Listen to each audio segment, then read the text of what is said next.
Hey, it's me, your boyfriend. Can I sit here? I don't know, can you? Is a thing happening here?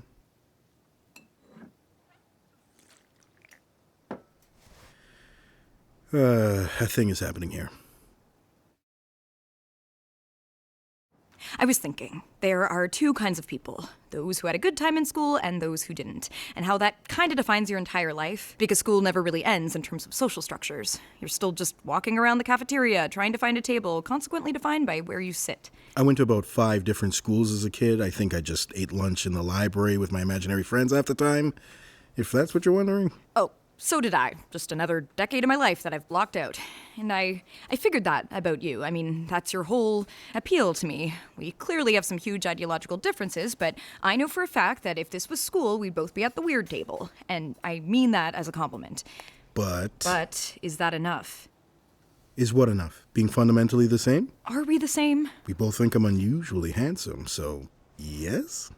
Really? Did I say something? No, not at all. Not yet, at least. But will you? And then, once again, that moment where I realized the other person was someone else this whole time. Okay, I get it. At this age, we've all been disappointed by enough people, enough times that... The thing is, you don't get it. You can't get it. You'll say or do something that's reasonable to you, but then it'll be completely transformed by the last 100 people who said it to me.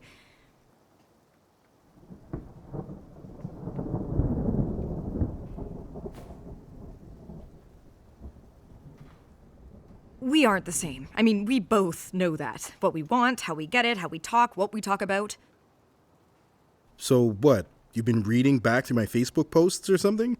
My impromptu essays about capitalism taking the place of war so it's good, maybe? Which clashes with your anarchist sensibilities? My religious leanings, the people I follow, the podcasts I like where rich people laugh at their own jokes? There are two kinds of people, right and left, them and us. Okay, I think I deserve more credit than that. That just sounds like something you'd say to someone else. I don't want to talk to someone else. There absolutely are two kinds of people. Those who actually believe in what they say, and those who want to look like them for free. And I like you because you're the first kind of person. I don't even have to agree with you. And I would hope you would see the same in me, the same ideology. Sincerity. And I absolutely do, but where do we diverge, though? If extended to their logical conclusions, do one person's opinions not ultimately preclude the validity of someone else's? No, Christ, we evaluate each other's opinions like they were just elected emperor of the universe and are about to force all mankind to live by their decrees. But how much power does the average person have to actually do anything? It's just talk. Yes, but talk normalizes things. It others people and makes them vessels for others' shame and thereby endangers their lives. You have more power than you think. Everything you say helps set one giant precedent, or everything you don't say. Oh, please tell me this isn't the "your silence is deadly" speech. If you really want to piece together my character from my social media posts, or lack thereof, you'll be sorely disappointed. Maybe most people have trouble saying something that's more intelligent than silence. Maybe I'm silent because I'm goddamn listening. Or maybe you're deeply insecure about it based on that reaction. Look, I know what you mean about school.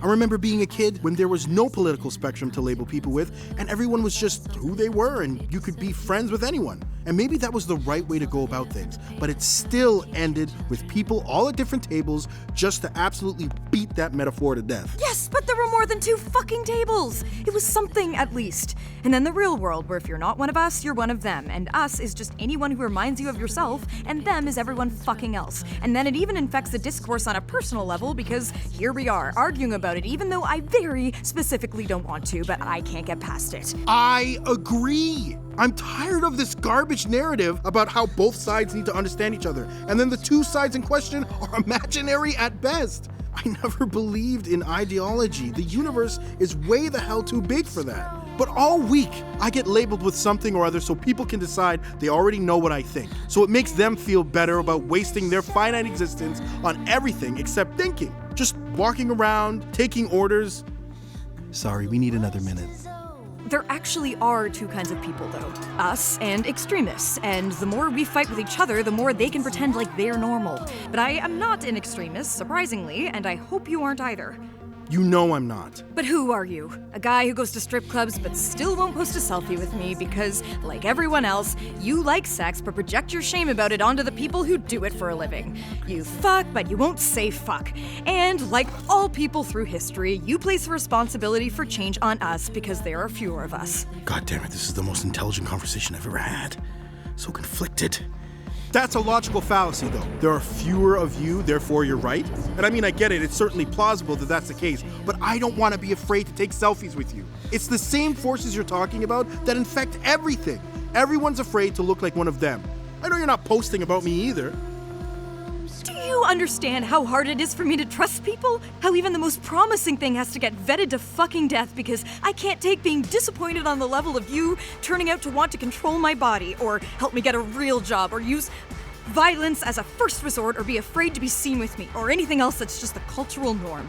That's my whole life, and I've fucking been that to other people enough to know how easy it is to be dehumanizing. So if that's where this is headed, then it ends here. It does. I just want to sit down. That's what I want too. Then what? Then don't dodge the issue. What is the issue? That there are two kinds of people, righteous feminist god queens and the knuckle-dragging scum who try to... The issue is that I don't know you well enough to not care about how stupid what you just said is. I get older and I don't feel like I know anyone well enough. I go to a concert and the music is so beautiful, but then I'm scanning the orchestra, wondering which of them would sell me out to save themselves, which doesn't care who has to die so that they don't have to change, how little it might take for it to stop being an orchestra, because you never know where the line is with people, where nothing matters except themselves. That's the issue. No, I am not fun at parties. Look, I know who I am and what I have and what I've accomplished. I know that I work harder than goddamn everyone. I'm one of the seemingly 10 people alive who actually cares about how good of a job they do. And I know where I came from and how distant it is from where I am now. And someday, my kids will benefit from the generational wealth that I created out of goddamn nothing. Out of nothing. That's who I am. I know what I have it instead of, and that's who I'll always be. I don't like swearing or being poor or being who I was in the past. I'm sorry if that doesn't say enough about me to convince you I'm not gonna ruin your damn life via my presence. Yeah, I know what I have. I have values instead of normality, and honesty instead of respect, and I have self-expression instead of a future, and so fucking be it. So maybe I look at the people who buy into normality and buy into the validation, and I see what they have it instead of. Maybe one day you'll have more money than 50 of me, instead of having something you never even thought about.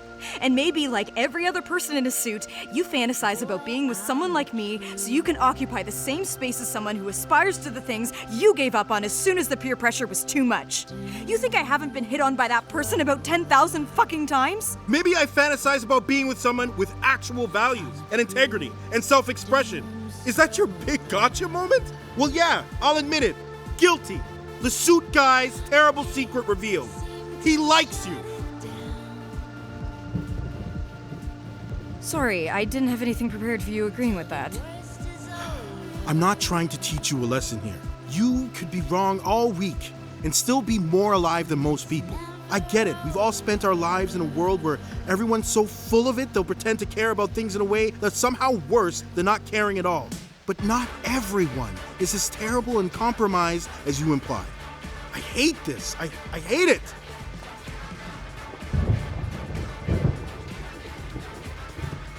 I think we've all spent our lives in a world where any number of people would literally rather die miserable than give up the scapegoats for their misery that their prejudice affords them, and there's not a fucking thing you can say to change their minds, and I can't apologize if that affects how I see everything. I see that. Believe me.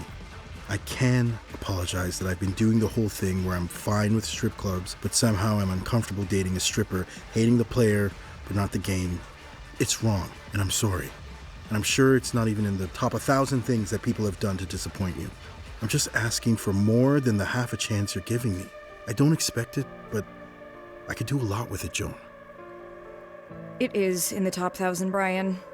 It's number 1, actually, because I never liked anyone this much before.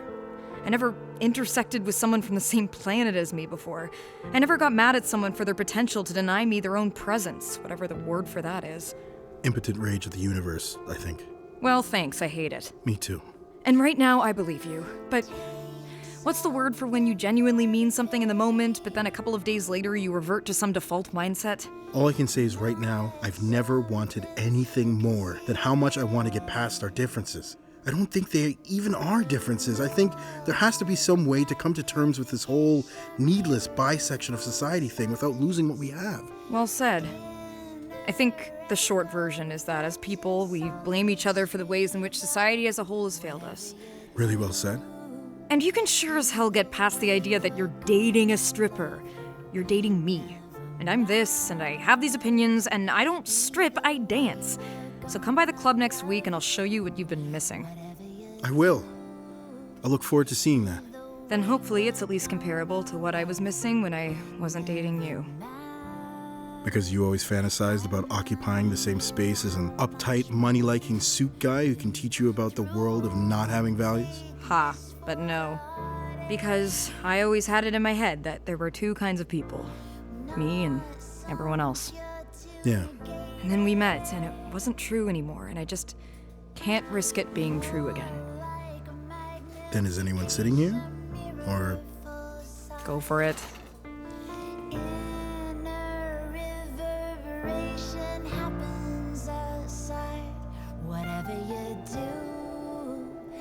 Why did you even swipe on me, originally? I thought I was done with dating, but I can't really explain it, but you somehow feel familiar, like I'm remembering you from the past or the future or some other universe where we already met. Yeah. It's weird, but that's how I feel about you too.